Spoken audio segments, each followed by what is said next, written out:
Bonjour à tous. Bonjour à tous, on évite de faire du bruit là-bas, merci. Nous retrouvons aujourd'hui pour un nouveau café marxiste. Je vais vous dire, les événements se précipitant, puisque nous sommes au mois de mars, et après je vais reparler de la date particulière du 18, mais les événements se précipitant, on n'était même pas sûr de pouvoir le faire. Bon, on peut le faire et on en est ravis. Alors, au problème des événements voilà, dont on va reparler, vient se greffer le fait qu'il y a un match de... Un match de quoi? De rugby, voilà, pareil, les hommes sont au courant. Un match de rugby qui commence à 15h45. On a donc intérêt à faire fissa pour, et être dans les horaires. Donc, je commence d'abord par la présentation du prochain café marxiste le samedi 15 avril. C'est Stéphane Siro qui viendra nous trouver pour nous parler... Ça tombe bien, de l'avenir de la CGT, suite aux élections du prochain congrès entre le 27 et le 31 mars, du résultat évidemment des courses, et qui nous en dira beaucoup, je pense, sur l'évolution de la CGT, ce qui va sortir de cette situation, en termes d'orientation et en termes de pratique syndicale. Voilà, beaucoup de questions. Et ça va être probablement éclairé à l'aune de la bataille des retraites que nous menons en ce moment. Voilà. Je fais ensuite, avant de parler de ce que nous faisons aujourd'hui, vite, une page de publicité, comme d'habitude, pour d'abord Initiative communiste. Voilà, vous voulez des infos, des vrais, voilà, c'est là-dessus qu'il faut les trouver. Évidemment, sur la revue que j'ai l'heure de rédacter. Non, de rédiger. Non, je ne la rédige pas toujours. Je fais juste quelques articles, mais c'est moi qui m'en occupe. Étincelle, avec un numéro sur la République, un numéro sur la lutte contre l'anticommunisme, un cahier spécial d'histoire, et tous les autres numéros sont là où vous pouvez les commander comme d'habitude, avec le déroulé sur l'écran auprès de nous. Voilà. Je fais de la publicité aussi pour la revue, les ouvrages de chez Delga. Et bien, puisqu'on vient de parler de ce qui va se passer à la CGT, je vous recommande effectivement un petit ouvrage, un petit fascicule qui a été écrit par des militants de la CGT avec de quelle CGT avons-nous besoin.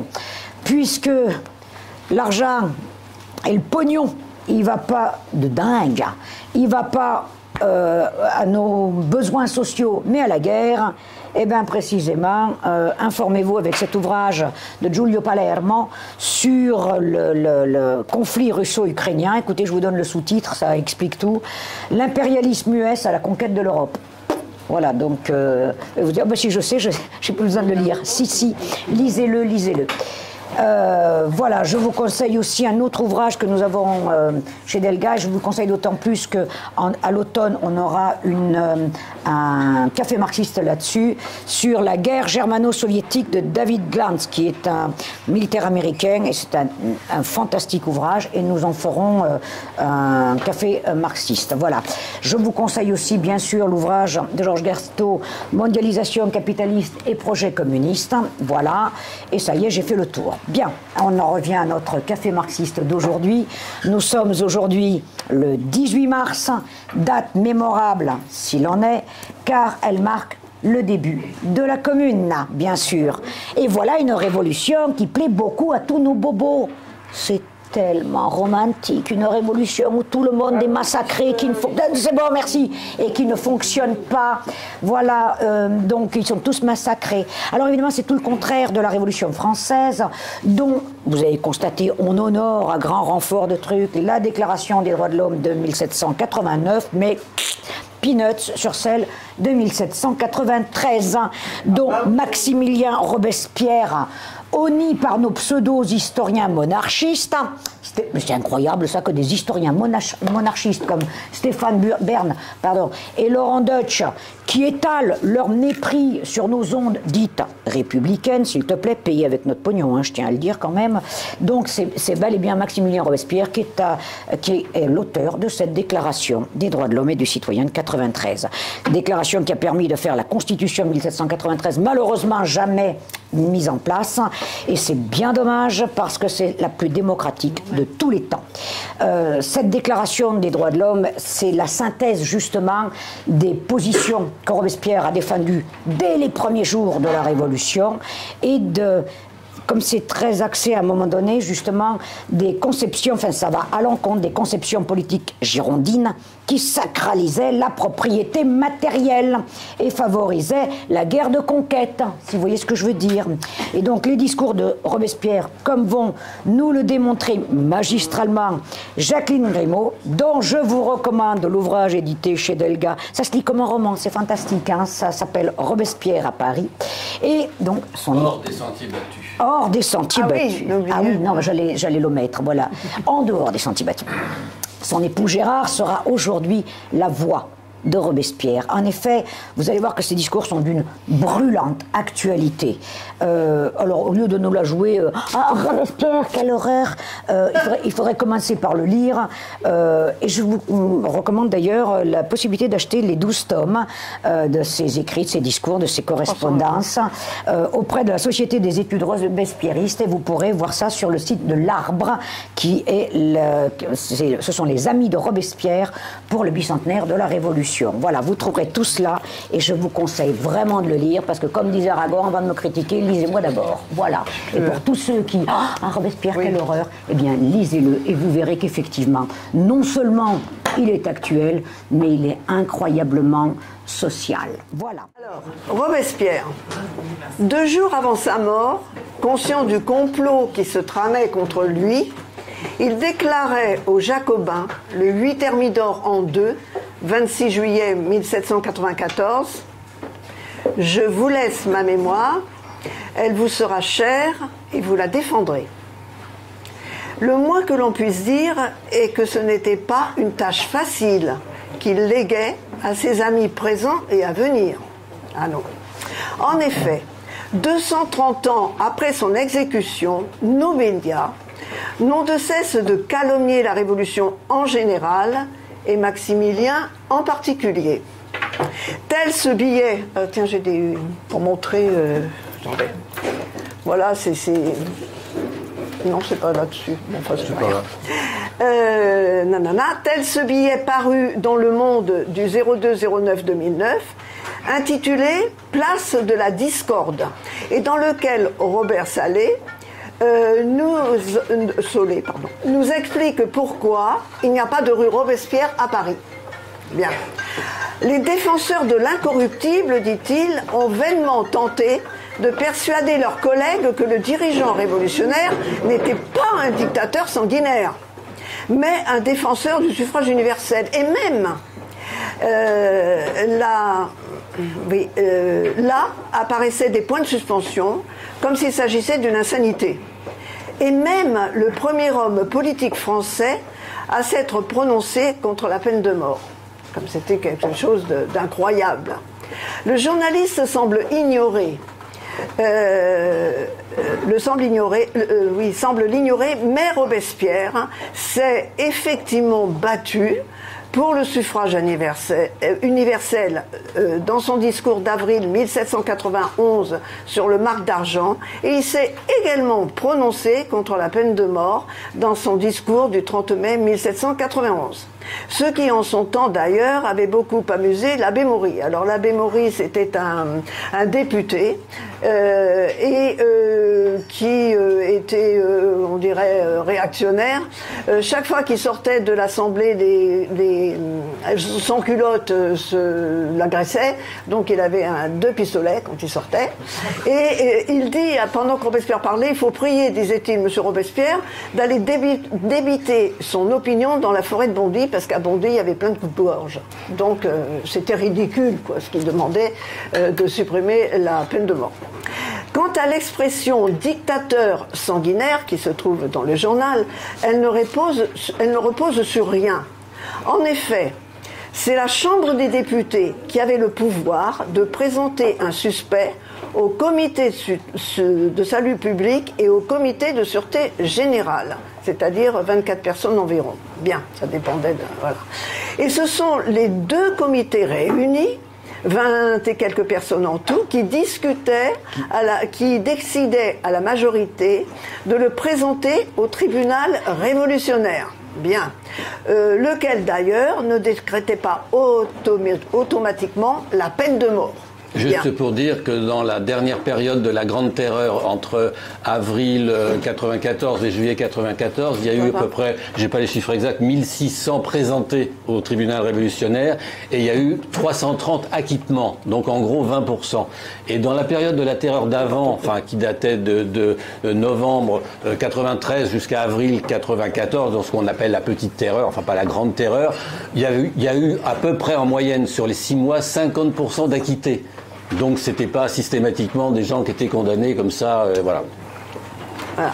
Donc personne, pas plus que Robespierre, pas plus Robespierre que quiconque, n'avait la possibilité d'envoyer qui que ce soit à l'échafaud de son propre chef. Pourtant c'est ce qu'on raconte. Hein. Voilà.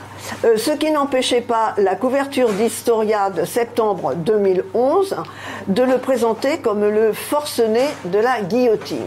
Bien. Il faut dire à ce propos que s'il avait réellement aspiré à la dictature, d'ailleurs, oui, c'est débile, il se serait montré bien maladroit pour arriver à ses fins. En effet, au moment où la Constituante allait se séparer, le 16 mai 1791, et il faisait partie de la Constituante, il prit la parole et demanda qu'aucun député de cette assemblée dont il faisait partie ne puisse se présenter à la prochaine élection. Pour quelqu'un qui veut être dictateur, c'est pas très net. Hein. Autant dire que se priver soi-même d'être élu n'allait pas vraiment dans le sens d'une quelconque ambition. Ouais, c'est pas comme ça qu'il faut faire. D'autant plus qu'il justifiait ainsi sa position. Ce n'est point dans l'ascendant des orateurs qu'il faut placer l'espoir du bien public, mais dans les lumières et dans le civisme de la masse des assemblées représentatives. L'influence de l'opinion publique et de l'intérêt général diminue en proportion de celle que prennent les orateurs, et quand ceux-ci parviennent à mépriser les délibérations, il n'y a plus d'assemblée, il n'y a qu'un fantôme de représentation. Ainsi, une nation de 25 millions d'hommes serait gouvernée par l'Assemblée représentative, celle-ci par un petit nombre d'orateurs adroits. Et par qui ces orateurs seraient-ils gouvernés quelquefois? Je n'ose le dire, mais vous pourrez facilement le deviner. Je n'aime point cette science nouvelle qu'on appelle la tactique des grandes assemblées. Elle ressemble trop à l'intrigue. Autant vous dire que depuis des années, des semaines et des jours, là, on peut vraiment penser qu'il avait, quand il parlait d'intrigue dans les assemblées, c'est vraiment actuel. Hein, c'est une plaisanterie que je fais, mais c'est que ça. La vérité et la raison doivent seules régner dans les assemblées législatives. Je n'aime point que des hommes habiles puissent, en dominant une assemblée par ces moyens, préparer, assurer leur domination sur une autre et perpétuer ainsi un système de coalition qui est le fléau de la liberté. J'ai de la confiance dans des représentants qui, ne pouvant étendre au-delà de 2 ans les vues de leurs ambitions, seront forcés de la borner à la gloire de servir leur pays et l'humanité, de mériter l'estime et l'amour des citoyens dans le sein duquel ils sont sûrs de retourner à la fin de leur mission. Si la gloire, si le bonheur de placer leur nom parmi ceux des bienfaiteurs de la patrie ne leur suffit pas, ils sont corrompus, ils sont au moins dangereux. Il faut bien se garder de leur laisser les moyens d'assouvir un autre genre d'ambition. Je me défierais de ceux qui, pendant 4 ans, resteraient en butte aux caresses, aux séductions royales, à la séduction de leur propre pouvoir, enfin à toutes les tentations de l'orgueil ou de la cupidité. À propos des séductions royales, évidemment, le roi recevait une liste civile et il achetait les députés. Mirabeau, par exemple, a été acheté par le roi. Voilà. Donc, il sait ce qu'il dit. Comme quoi, il connaissait bien la nature humaine, lui aussi. En fin de compte, il eut gain de cause. Oui, qu'est-ce qu'il y a? Ah, plus fort. En fin de compte, il eut gain de cause et ne fut pas député à la législative. Je crois que c'est la seule fois où il a eu gain de cause, d'ailleurs. Il continua le combat aux Jacobins, puisqu'il n'était plus député, et édita un journal passionnant, commande Le Défenseur de la Constitution. C'est une merveille.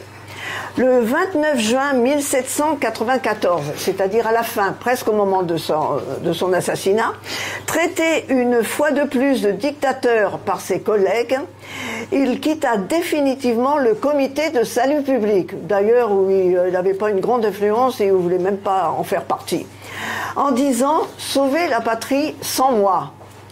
Il n'y reviendra plus. Le 8 Thermidor, 26 juillet 1794, dans sa dernière intervention à la Convention, il ironisera. Bon, il va mourir 2 jours après. Et il dit, quoi qu'il en soit, voilà au moins 6 semaines... Ah mais c'est à toi de le dire. C'est pas grave. Quoi qu'il en soit, voilà au moins 6 semaines que ma dictature est expirée. Ouais. Et que je n'ai aucune espèce d'influence dans le gouvernement. Le patriotisme a-t-il été plus protégé? Les factions plus timides? La patrie plus heureuse?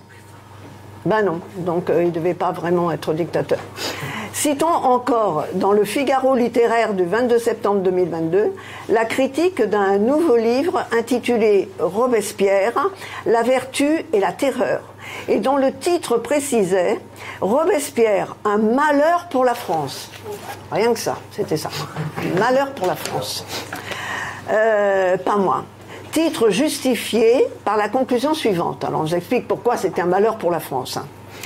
Robespierre, dont se réclameront Lénine, Staline ou Mao, a bel et bien jeté les bases, écoutez bien, d'un terrorisme qui, au nom de l'homme nouveau, ça c'est Marx normalement, enfin, a ensanglanté le XXe siècle. Ouais, parfaitement. Là, j'avoue ne pas avoir tout compris. Je croyais naïvement que le XXe siècle avait été ensanglanté par la boucherie de 14-18, provoquée par les intérêts contradictoires des puissances capitalistes coloniales, et celle de 39-45, fomentée par les mêmes, pour anéantir un système socialiste qui allait à l'encontre de leurs intérêts, initiative qui a fait 50 millions de victimes au total, dont 27 millions en URSS. Bon. Où est la responsabilité de Robespierre dans ces crimes organisés? Mystère. Moi, j'ai pas compris. Bon. Mais le Figaro, il a compris. Donc, alors, devant ce déluge de mensonges, plus stupides, ouais, c'est stupide en plus, les uns que les autres, on se pose la question, pourquoi tant de haine? Il est mort il y a 230 ans, couvert de chaux vives, je sais pas. L'explication est simple. Lorsqu'on sait que Robespierre déclarait en octobre 1792 la première des lois est le salut du peuple. Alors jusqu'à la fin, ça a été ça. Hein, et qu'il n'a jamais cessé de se battre pour lui, avec une abnégation et un courage sans faille, durant sa courte vie politique, 5 ans, et dans toutes les circonstances, on comprend que nos médias, au service du capital, ils sont tous au service du capital, le considèrent comme un dangereux ennemi. Et moi je dis qu'ils ont raison. Effectivement, c'est un dangereux ennemi. Oui. Un autre président de la République, ça c'est un exemple, voilà, qui traitait en 2017 les Français de fainéants, alcooliques, illettrés. Il avait déjà répondu, parce qu'il est vraiment de notre temps, hein, celui-là, déjà répondu en décembre 1790 dans un discours sur les gardes nationales. Vas-y, Stéphane. Cessez de calomnier le peuple en le représentant sans cesse indigne de jouir de ses droits, méchant, barbare, corrompu. C'est vous qui êtes injuste et corrompu. Ce sont les castes fortunées auxquelles vous voulez transférer sa puissance. C'est le peuple qui est bon, patient, généreux. Le peuple ne demande que tranquillité, justice, que le droit de vivre.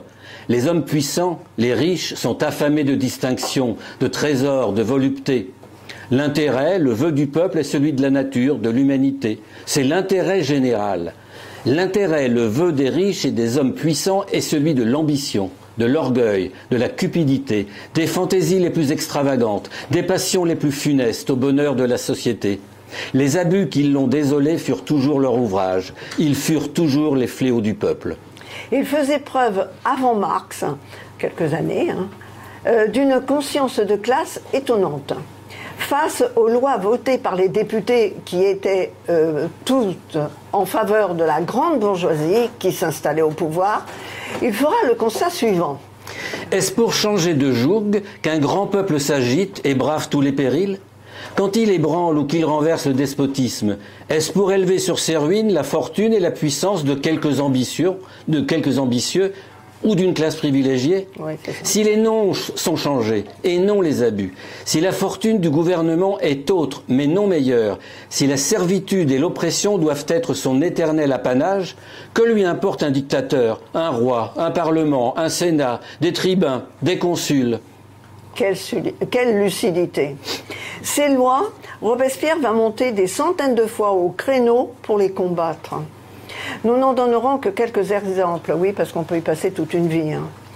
Ainsi, le 21 octobre 1789, prenant pour prétexte le meurtre par la foule d'un boulanger soupçonné d'avoir caché des pains dans une période de disette, l'Assemblée s'empressa de voter la loi martiale. Robespierre soupçonna un guet-apens. Il y en a toujours eu un. Comme cela, c'est toujours fait et se fait encore.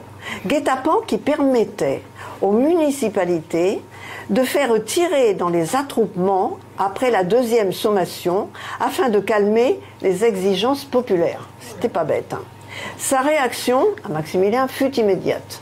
On vous demande une loi martiale, dit-il. C'est comme si l'on vous disait le peuple s'attroupe parce que le peuple meurt de faim. Il faut l'égorger. Il y a d'autres mesures à prendre, messieurs. Il s'agit de remonter à la source du mal. Il est question de découvrir pourquoi le peuple meurt de faim. Il faut étouffer cette conjuration formidable contre le salut de l'État. Car nous n'en pouvons plus douter, ses ennemis sont nombreux. Là, ce sont les évêques, ailleurs, ce sont les accapareurs de grains qui empêchent la libre circulation dans l'intérieur et qui en favorisent l'exportation. Cette loi permettra à la municipalité de Paris, après une nouvelle provocation, de tirer sur une foule désarmée au Champ de Mars le 17 juillet 1791, faisant ainsi au moins 50 morts parmi les patriotes les plus déterminés. Ça, c'est intéressant aussi. L'Assemblée donna ensuite au seul, ça c'est une bonne loi aussi, donna aux seuls riches le droit de vote. Ben ouais, c'est bien. Il fallait pour être électeur seulement déjà, payer en impôt la valeur de 3 journées de travail. Et pour être élu, c'était encore plus cher, payer la valeur d'un marc d'argent et posséder une propriété. Devant une telle iniquité, Robespierre lira le 25 janvier 1790 à l'Assemblée son magnifique discours sur le marc d'argent, dont voici quelques extraits. Se référant à la déclaration, parce qu'il revient toujours à la déclaration des droits de l'homme qui a été votée le 26 août 1789, se référant à la déclaration des droits de l'homme et du citoyen, il déclarait, bah oui, parce qu'il dit, mais attendez, ça ne correspond pas à ce que vous avez voté là. Hein, vas-y. Alors, premièrement, la loi est-elle l'expression de la volonté générale lorsque le plus grand nombre de ceux pour qui elle est faite ne peut concourir à sa formation? Non. Cette disposition est donc essentiellement anticonstitutionnelle et antisociale. Deuxièmement, les hommes sont-ils égaux en droit lorsque les uns jouissant exclusivement de la faculté de pouvoir être élus, membres du Conseil législatif ou des autres établissements publics, les autres de les nommer seulement, les autres enfin restent privés en même temps de tous ces droits? Non. Puis il démontrait que ce peuple méprisé avait aussi des biens à défendre. Il s'insurgea devant les arguments des riches, parce que les riches disent ils n'ont rien à défendre, donc ils n'ont pas voté. Hein, vas-y. Mais dites-vous, le peuple, des gens qui n'ont rien à perdre pourront comme nous exercer tous les droits des citoyens? Des gens qui n'ont rien à perdre? Que ce langage de l'orgueil en délire est injuste et faux aux yeux de la vérité? Et parlant au nom du peuple, il déclarait « Oui, les grossiers habits qui me couvrent, l'humble réduit où j'achète le droit de me retirer, de vivre en paix, le modique salaire avec lequel je nourris ma femme, mes enfants, tout cela, je l'avoue, ne sont point des terres, des châteaux, des équipages, mais c'est quelque chose pour l'humanité. C'est une propriété aussi sacrée sans doute que les brillants domaines de la richesse. » Le 19 novembre 1792, faisant suite à une forte reprise de l'agitation populaire, Goujon, à la tête d'une députation de Seine-et-Oise, demande à la Convention de taxer les grains et d'établir une administration centrale des subsistances. Alors Goujon, c'était un député de l'Oise aussi, et qui était venu à l'Assemblée avec toute une série de gens à lui, une députation comme on dit. Et c'est Goujon qui parle, là, c'est plus Robespierre.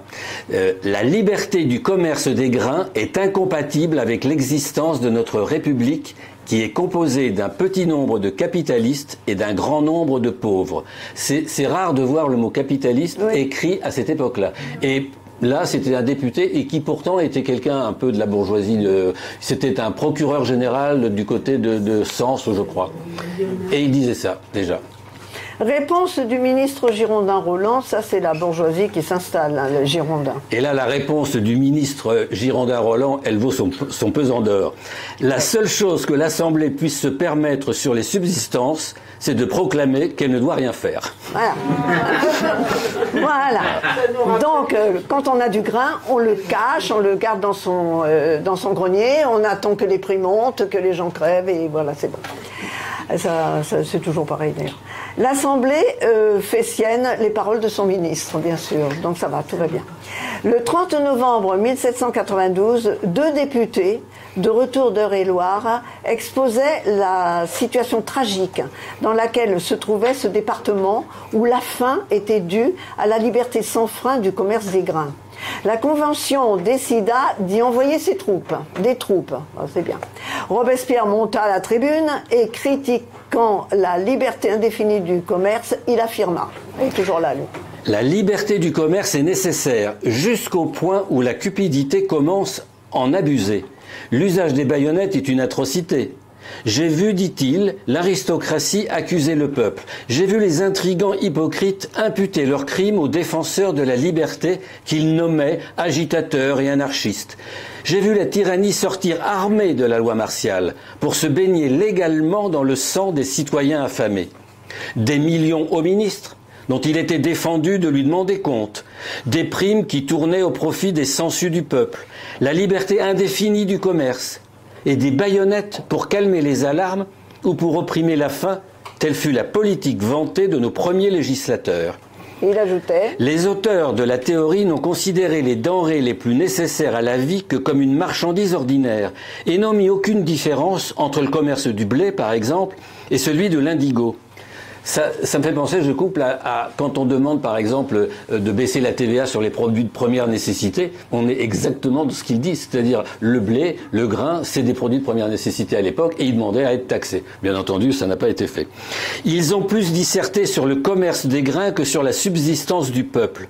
Ils ont compté pour beaucoup les profits des négociants ou des propriétaires, et la vie des hommes à peu près pour rien.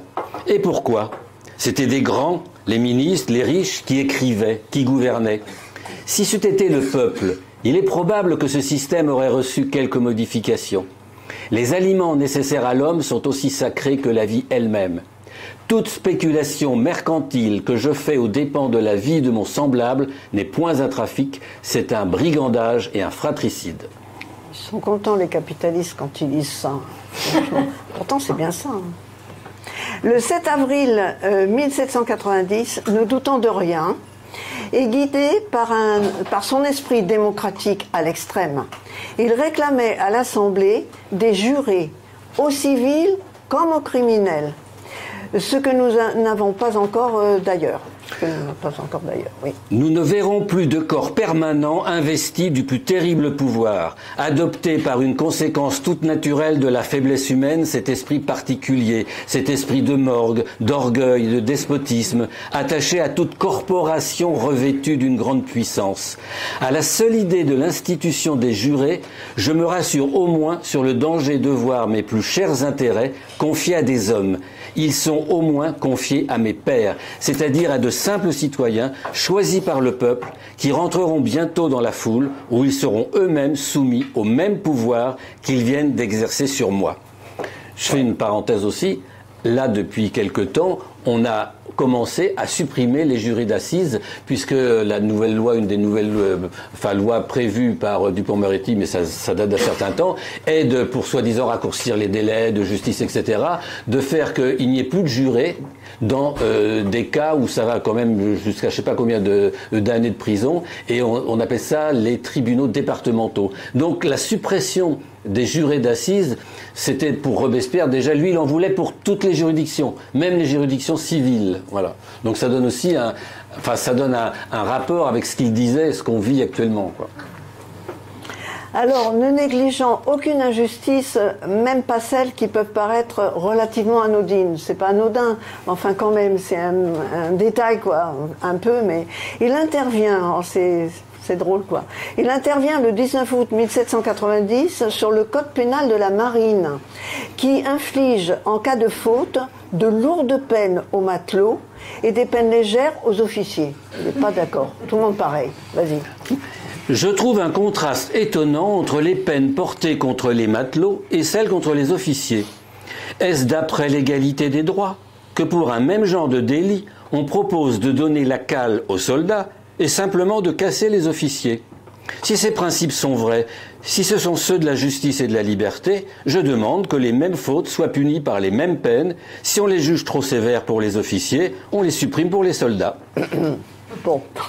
Ce qui provoque la réaction du journaliste de la Gazette de Paris du 22 août 1790 qui dit « Le député populomane a proposé, toujours en conséquence de la Déclaration des droits de l'homme et de l'égalité des citoyens, relativement aux peines applicables aux délits, que tous les officiers de la marine, sans distinction, fussent attachés au cabestan pour y recevoir des coups de corde, chorus la bouline, etc. » Il a osé proposer qu'ils fussent envoyés aux galères pour les mêmes cas qui ferait que les matelots et les soldats y seraient envoyés. On peut juger combien de pareilles propositions étaient faites pour révolter ceux des membres de l'Assemblée à qui la fureur des innovations et l'adulation pour le peuple n'ont point fait oublier les véritables principes de l'ordre social. Non mais quand même. Résultat, son amendement a été écarté. On devait s'y attendre. Pour terminer, nous verrons avec le problème de la guerre combien la clairvoyance fut grande sur ce sujet, comme sur tant d'autres. À la fin de l'Assemblée constituante, n'ayant pas été réélu, il retourne à Arras pendant quelques mois. Lorsqu'il revient le 9 décembre 1791, la guerre est au goût du jour.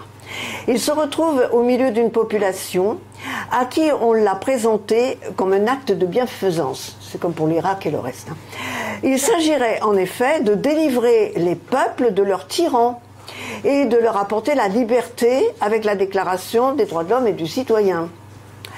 Dès le 11 décembre, il déplore que l'opinion se porta avec impétuosité vers un parti dangereux qui n'avait pas été approfondi.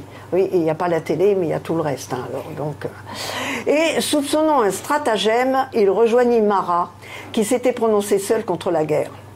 L'analyse qu'il fit alors sur ce sujet, dans ses 3 grands discours, en décembre 91, janvier 92 et 2 fois janvier 92, oui, rejoint ce que nous avons connu à propos des guerres en Irak, en Libye ou ailleurs.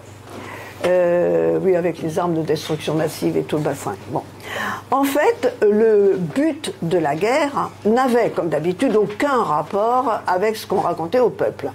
En réalité, elle était nécessaire à la monarchie pour retrouver toutes ses prérogatives. Ainsi, Marie-Antoinette écrivait à Mercy Argenteau le 25 novembre 1791. Qu'est-ce qu'elle dit, Marie-Antoinette ? Juste, j'ai cherché qui était Mercy d'Argenton, mais j'ai pas trouvé. Enfin, elle lui écrivait cette lettre. C'est très intéressant. La Constitution monstrueuse fait le malheur de la France. Il faut que les puissances viennent à notre secours, mais d'une manière utile et pesante. La force armée a tout détruit, il n'y a que la force armée qui puisse tout réparer. Voilà, elle appelle les étrangers à venir. Intervention de Louis XVI le 14 décembre 1791 auprès de l'empereur d'Autriche Léopold II, son beau-frère. Alors voilà ce que écrivait Louis XVI. Au lieu d'une guerre civile, ce sera une guerre politique, et les choses en seront bien meilleures. L'état physique et moral de la France fait qu'il lui est impossible de la soutenir une demi-campagne. Mais il faut que j'aie l'air de m'y livrer à fond, comme je l'aurais fait dans les temps précédents. Il faut que ma conduite soit telle que dans le malheur, la nation ne voit de ressources qu'en se jetant dans mes bras. Lettre de Marie-Antoinette au marquis de Fersen. Les imbéciles, ils ne voient pas que c'est nous servir, parce qu'enfin, il faudra bien, si nous commençons, que toutes les puissances s'en mêlent. Les puissances, c'est l'Autriche, la Prusse, la Hongrie, enfin tout le reste. Oui, l'Angleterre, machin. À l'Assemblée, discours piaffant du ministre de la Guerre Narbonne en faveur de l'intervention militaire. La bourgeoisie, représentée par les Girondins, a évidemment intérêt à la guerre. Ça a toujours eu. Vas-y. Alors, il y a un Girondin Brissot, donc qui était bien entendu un fanatique, qui était pour la guerre. C'est un Girondin qui va dire pourquoi c'est nécessaire. Et qui dit, donc c'est Brissot qui parle, la guerre est nécessaire à la France, une façon de dire à mes intérêts, pour son honneur, sa sûreté extérieure, sa tranquillité intérieure, pour rétablir nos finances. Alors là, je me pose la question, comment une guerre peut-elle rétablir les finances d'une nation? Quelles finances? Alors ça doit être des finances pas celles de la nation, je suppose. Les marchands d'armes et le reste, et puis d'autres. Voilà, pour rétablir nos finances et le crédit public, pour mettre fin aux terreurs, aux trahisons, à l'anarchie. Cette guerre est un bienfait national. Voilà, et Roland, lui, il dit comment ça doit. Alors Roland, c'est aussi un député girondin. Et ça vaut le coup. Il faut faire marcher des milliers d'hommes que nous avons sous les armes, aussi loin que les porteront leurs jambes, ou bien ils reviendront nous couper la gorge. Voilà, donc les vrais révolutionnaires, il faut les éliminer. Et on a lu plein de trucs. Il laisse les soldats... même Victor Hugo a écrit un poème, Les soldats de l'an 2, qui partent pieds nus avec des chaussures dégoûtantes, sans argent, sans nourriture, sans vêtements, ils ont tout fait pour voilà. L'Assemblée recevait des délégations souvent même de soldats qui étaient postés aux frontières où ils n'avaient même pas de munitions. On leur a donné à un moment donné des cartouches qui étaient humides, ce qui fait qu'ils ne pouvaient même pas s'en servir. La défaite est organisée comme elle l'a été en 1870 et comme elle a été en 1940. Pareil. Et pour les mêmes raisons. Vas-y. C'est à toi. Ah, c'est à moi? Oui. Or, Robespierre avait, parlant de la guerre, alors tellement de choses, on ne peut pas tout lire, bien sûr, l'unique question intéressante à poser, je me demande, disait-il, qui la propose? Comment? Et dans quelles circonstances et pourquoi? Voilà, c'est ça. Aux arguments généreux qui étaient avancés par les partisans de la guerre, il répondait. Ceux qui disaient on va délivrer ces gens-là de la tyrannie. Avant de vous égarer dans la politique et dans les états des princes de l'Europe, commencez par ramener vos regards sur votre position intérieure. Ouais. Remettez l'ordre chez vous avant de porter la liberté ailleurs. Personne n'aime les missionnaires armés. Et le premier conseil que donnent la nature et la prudence, c'est de les repousser comme des ennemis. La guerre est bonne pour les agioteurs qui spéculent sur ces sortes d'événements. La guerre habilement provoquée et dirigée par un gouvernement perfide fut l'écueil le plus ordinaire de tous les peuples libres. On croit déjà voir le drapeau tricolore planté sur le palais des empereurs, des papes et des rois. D'autres assurent que nous n'aurons plutôt déclaré la guerre que nous verrons s'écrouler tous les trônes à la fois. Pour moi qui ne peux m'empêcher de m'apercevoir de la lenteur des progrès de la liberté en France, j'avoue que je ne crois pas encore à celle des peuples abrutis et enchaînés par le despotisme. La cour vous tend un piège en vous proposant la guerre. Ne suffit-il pas d'entendre tous ces cris de guerre que poussent à la fois tous les ministériels, tous les journalistes qui lui sont vendus, de lire les pamphlets prodigués contre ceux qui défendent l'opinion contraire ? Le 18 décembre 1791, il intervient aux Jacobins. Voici un extrait de son discours. Je veux aussi la guerre, mais comme l'intérêt de la nation la veut. Domptons nos ennemis intérieurs et marchons ensuite contre nos ennemis étrangers, si alors il en existe encore. Quelle est la guerre que nous pouvons prévoir ? C'est la guerre des ennemis de la Révolution française contre la Révolution française. Les plus nombreux, les plus dangereux de ces ennemis, sont-ils à Coblence ? Comblan, c'était là où s'étaient réunis tous les émigrés qui étaient partis et qui faisaient bien sûr alliance avec les Prussiens, les Autrichiens, etc. Mais lui, il dit que ce ne sont pas ceux-là les plus dangereux. Non, ils sont au milieu de nous. Dans les temps de troubles et de factions, les chefs des armées deviennent les arbitres du sort de leur pays. Et il évoque aussi le danger d'un pouvoir militaire. Hein. Il a plusieurs fois dit qu'on était dans une situation où on pouvait avoir un régime militaire fort et il avait... Enfin, il pensait pas, mais on pense à Bonaparte et à Napoléon quelques années plus tard, quoi. Voilà. Sur ce, Brissot lui ayant reproché de faire preuve d'une défiance que nous appelons aujourd'hui le complotisme, oui, bien sûr, Robespierre lui répondit. La défiance, dites-vous, est un état affreux, beaucoup moins affreux que la stupide confiance qui a causé tous nos maux et nous mène au précipice. Quoi? C'est la défiance du peuple qui empêche le pouvoir exécutif de marcher? Et ce n'est pas sa volonté propre? Quoi? C'est le peuple qui doit croire aveuglément aux démonstrations du pouvoir exécutif? Et ce n'est plus le pouvoir exécutif qui doit mériter la confiance du peuple, non par des démonstrations et par des faits? La défiance est la gardienne des droits du peuple. Bref, Robespierre est d'une actualité surprenante.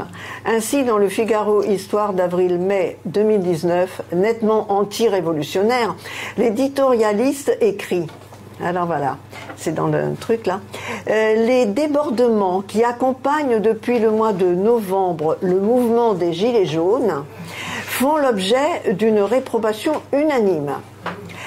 Ils nous paraissent inexplicables, quelle que soit leur motivation, par le seul fait que les casseurs ne se sentent pas contentés d'exprimer leurs opinions, qu'ils aient multiplié caillassages, incendies, dégradation de biens, qu'ils aient mis la vie des personnes en danger. On regrette, et moi je dis, on regrette l'absence de Robespierre qui, en 1792, donnait une excellente explication de ce que nous appelons les Black Blocs. Et drôlement, voilà ce qu'il dit, lui. Les seules agitations qui puissent délivrer un peuple du joug qui l'opprime sont celles qu'amènent insensiblement la lassitude de l'oppression, le sentiment du malheur commun et la connaissance des causes qu'ils produisent. Voilà, quand les gens sont malheureux, qu'ils en ont marre, le peuple en a marre, ils manifestent. Mais... j'ai toujours vu ces maximes diriger la conduite de généreux citoyens qui se dévouent à la défense de la liberté. Mais quelquefois aussi, des émissaires de nos ennemis se mêlent parmi eux pour emporter hors des règles de la scène politique le patriotisme ardent et inexpérimenté. L'un des artifices les plus familiers à nos tyrans hypocrites est de chercher à exciter des mouvements inutiles ou mal combinés pour calomnier le civisme et pour égorger les peuples. Ils se servent de ces vertus réelles pour lui donner des torts apparents. Et comme ils sont juges, ils les punissent de leur propre perversité. Ils s'écrient ensuite les premiers que le peuple est le jouet des intrigants, le dégoûtant presque de la défense de ses droits. Oui, c'est vrai. On se dit, ouais, ça va être la pagaille, machin, voilà. Ah oui, j'ai marqué, Robespierre revient, on a besoin de toi. Bon, ça c'est autre chose. Le 13 juillet 1793, Marat est assassinée par Charlotte Corday. Elle est assassinée, je pense surtout, par les Girondins, qui envoient la pauvre gamine qui ne connaissait même pas son adresse, mais enfin passons. Les députés décident de le faire entrer au Panthéon. Et Robespierre s'y oppose et explique pourquoi. Il ne veut pas qu'il entre autant. Enfin, il n'est pas d'accord. Vas-y. Je croyais qu'une séance qui suivait le meurtre d'un des plus zélés défenseurs de la patrie serait tout entière occupée de le venger, en le servant mieux qu'auparavant. Oui. On n'en a point parlé. Et de quoi vous entretient-on dans ce temps précieux de l'usage duquel nous sommes comptables? On s'occupe d'hyperboles outrées, de figures ridicules et vides de sens, qui n'apportent point de remède à la chose et empêchent d'en trouver. Ce n'est point aujourd'hui qu'il faut donner au peuple le spectacle d'une pompe funèbre, mais quand enfin victorieux, la République affermie nous permettra de nous occuper de ses défenseurs. Savez-vous quelle impression attache au cœur humain le spectacle de ces cérémonies funéraires? Ils font croire au peuple que les amis de la liberté se dédommagent par là de la perte qu'ils ont faite, et que dès lors qu'ils ne sont plus tenus de le venger, satisfaits d'avoir honoré l'homme vertueux, ce désir de le venger s'éteint dans leur cœur, et l'indifférence succède à l'enthousiasme, et sa mémoire court le risque de l'oubli. Ne cessons de voir ce qui peut encore nous sauver. Idem pour toutes les victimes qu'on honore par des marches blanches, sans chercher à régler le fond du problème, afin que de telles horreurs ne se reproduisent plus. Pour terminer, disons encore une fois que Robespierre nous ramène à la lutte des classes quand il déclare au Club des Jacobins le 8 mai 1793 « Il n'y a que 2 classes d'hommes. Les amis de la liberté et de l'égalité, les défenseurs des opprimés, les amis de l'indigence, et les fauteurs de l'opulence injuste, c'était à toi de dire, c'est pas grave, injuste et de l'aristocratie tyrannique. Voilà la division qui existe en France. En fait, il fait une séparation tout à fait évidente entre les riches et ceux qui sont en dessous. Quoi, voilà. Et il le dit vraiment tout le temps, d'ailleurs, souvent. Nous avons pu constater qu'il faisait partie de la première catégorie d'hommes, celle qu'il a toujours défendue. D'ailleurs, la classe ouvrière ne s'y est pas trompée. Juste après la Seconde Guerre mondiale, elle s'est trouvée pendant quelque temps en position de force au gouvernement et surtout dans les villes communistes conquises dans ces années-là. Elle a alors rendu à Maximilien, moi j'ai connu ça, je suis vieille, un bel hommage. En témoignent les nombreuses rues, écoles, collèges et lycées qui portent son nom. On ne peut pas en dire autant de la période actuelle. Juste, je t'arrête. On ne peut pas en dire autant de la période actuelle. On a essayé pendant des années d'obtenir une rue Robespierre à Paris. On en a fait partie du combat, etc. Ça n'a jamais été évidemment voté, possible. Alors que c'est vrai que dans les années 50, 60, 70, il y a eu des rues Robespierre un peu partout. Dans les années 50, voilà. Moi j'ai connu. Mais à Paris, ça a été vraiment l'opposition, d'ailleurs, de toutes les majorités du Conseil de Paris, hein, qu'elles soient socialistes, de droite. Il n'y a jamais eu de consensus pour avoir une rue Robespierre. Par contre, il y a d'autres noms de rues et de boulevards dont on pourrait dire qu'ils ne méritent pas autant que celui de Robespierre.